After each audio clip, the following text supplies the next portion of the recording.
ஜான்சி ராணி.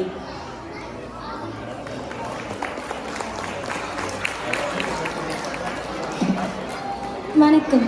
தித்திக்கும் தேன் தமிழ் திக்கெட்டும் மலரட்டும் முத்தமிழ் தாய்க்கும் என்னை பெற்ற தாய் தந்தையருக்கும் இங்குள்ள அனைத்து தாய் தந்தையர்களுக்கும் என் முதல் கண் வணக்கங்கள்.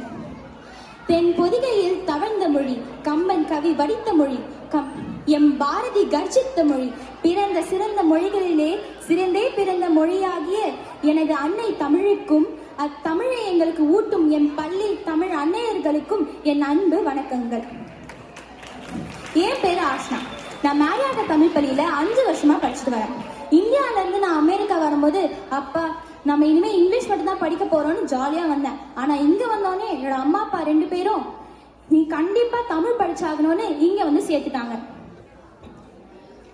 First impression is the best impression சொல்லுவாங்க. அதுதான் நிம்மி ஆண்டி. என்னை பார்த்த உடனே ஹக் பண்ணி என்னை டெஸ்ட் எழுத சொன்னவங்க. ஆசிரியரை பிடித்து போன பின்பு பிடிக்காத பாடங்கள் கூட பிடித்து போன மாயம். இன்னி வரைக்கும் அவங்க எப்ப பார்த்தாலுமே அவங்க கிட்ட இருந்து எனக்கு ஒரு ஹக் கிடைக்கும். Love you Nimmi aunty. என்னோட ஃபர்ஸ்ட் தமிழ் டீச்சர் தமிழ் ஸ்கூல்ல வந்து 4th grade teacher Sri aunty.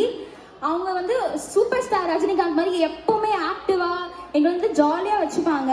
Every week எனக்கு பிடிச்சது என்னன்னா ட்ரெஷர் பாக்ஸ் வந்து கிஃப்ட் தருவாங்க. அதுக்காகவே நான் வந்து வருவேன். Thank you so much Sri aunty.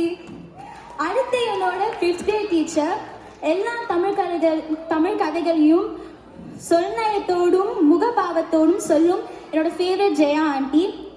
அவங்க வந்து கொரோனா வந்து மக்களை மட்டும் குவாரண்டைன் பண்ணல, அவங்க கூட படிக்கும் போது எங்ககிட்ட இருந்த தமிழையும் குவாரண்டைன் பண்ணிடுச்சு. கோவிட் பீரியட்ல நாங்கள் வந்து அவங்க கிட்ட ஆன்லைன் கிளாஸ் தான் படித்தோம். அவங்க வந்து தமிழ் எப்படி அழுத்தம் திருத்தமா பேசணும்னு சொல்லி கொடுத்தாங்க. Thank you Jaya aunty. அடுத்து என்னோட 6th grade teacher Nithya aunty. அவங்க செம்ம ஸ்வீட். அவங்க இது வரைக்கும் நான் வாய்ஸ் ரேஸ் பண்ணியோ திட்டியோ எங்கேயுமே நான் பார்த்ததே கிடையாது. அவங்க வீட்டில் அவங்க குழந்தைங்க கிட்ட எப்படி செல்லமா பேசுவாங்களோ அதே மாதிரி தான் எங்ககிட்டயும் பேசுவாங்க. Thank you Nithya aunty.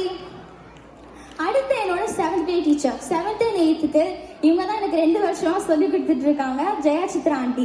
உங்க கிளாஸ்ல அவங்க புக்கை பார்த்து பாடம் நடத்துறதை விட எங்க முகத்தை பார்த்து அன்னைக்கு நாங்க எப்படி இருக்கோம், சோவா இருக்குமா ஒழுங்கா இருக்குமான்னு பார்த்து தான் அவங்க வந்து பாடத்தையே நடத்துவாங்க. இது மட்டும் இல்ல, அவங்க கிளாஸ்ல எங்களுக்கு லைஃப் லெசன்ஸ், ஹை ஸ்கூல்ல எப்படி ஸ்ட்ரெஸ்ஸை ஹேண்டில் பண்றது, ஹை ஸ்கூல்ல எப்படி இருக்கணும், பெரியவங்களுக்கு எப்படி மரியாதை கொடுக்கணும், இந்த மாதிரி நிறைய விஷயத்துல எங்களை கைட் பண்ணியிருக்காங்க.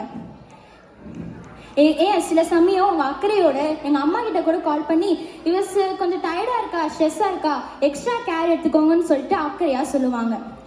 எங்க அம்மா அப்பா சொல்லியிருக்காங்க அவங்க சின்ன வயசுல இருக்கும் போது அவங்க தமிழ் டீச்சர் எல்லாம் தமிழம்மா தமிழையான்னு கூப்பிடுவாங்கன்னு சொல்லியிருக்காங்க. இவங்க எங்களுக்கு தமிழம்மா தான். நன்றி எங்கள் அன்பு தமிழம்மா. எங்க கூட இருந்து எங்களுக்கு அவ்வளவு நிறைய உதவி செஞ்ச சங்கர் அங்கிளுக்கும் மிகப்பெரிய நன்றி. எங்கள் திறமையை மேடை ஏற்றி அழகு பார்த்தவர்கள் எங்கள் ஆசிரியர்கள். அடுத்து கணேஷ் அங்கிள் கிட்ட படிக்காம தமிழ் முடிச்சத ஒரு சாட்டிஸ்ஃபேக்ஷனே இருக்காது.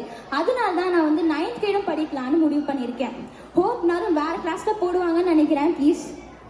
ஒரு நல்ல படம் எடுக்கணும்னா அதுக்கு ஒரு நல்ல டைரக்டர் இருந்தாதான் முடியும். அந்த மாதிரி எங்க மாணவர்கள் எல்லாரையுமே நல்ல வழியில நடத்தி கொண்டு போற சூப்பர் டைரக்டர் பாலா அங்கிளுக்கு ஒரு மிகப்பெரிய thanks. Thanks to my wonderful classmates. அமெரிக்காவில் வாழ்ந்தாலும் தன் தாய்மொழியை குழந்தைகள் மறந்து விடாமல் வெயிலையோ மழையிலையோ குளிர்லையோ எல்லாமே பொறுத்துக்கிட்டு வாலண்டியர் பண்ற ஆல் ஆண்டிஸ் அண்ட் அங்கிள்ஸ்க்கு அவங்களுக்கு மிகப்பெரிய நன்றி. அதுக்கப்புறம் என்னோட பெற்றோர்கள் நான் சின்ன விஷயத்துலேருந்து பெரிய விஷயத்து வரைக்கும் என்னோட பெற்றோர்கள் எனக்கு ஒரு பெரிய உதவியாக இருந்திருக்காங்க. மெயினாக என்னோட அம்மா. அந்த ஜான்சி ராணி இல்லாமல் இந்த ஆஷ்னா இல்லை. நன்றி.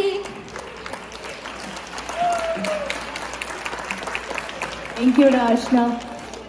குட்டீஸ் எல்லாரும் இங்க அந்த அக்கா அண்ணாலாம் வந்து ப்ரிப்பேர் பண்ணிட்டு வந்து உங்க முன்னாடிலாம் பேசுறாங்கல்ல, அதை நம்ம கொஞ்சம் அமைதியா கேட்டா நல்லா இருக்கும்ல.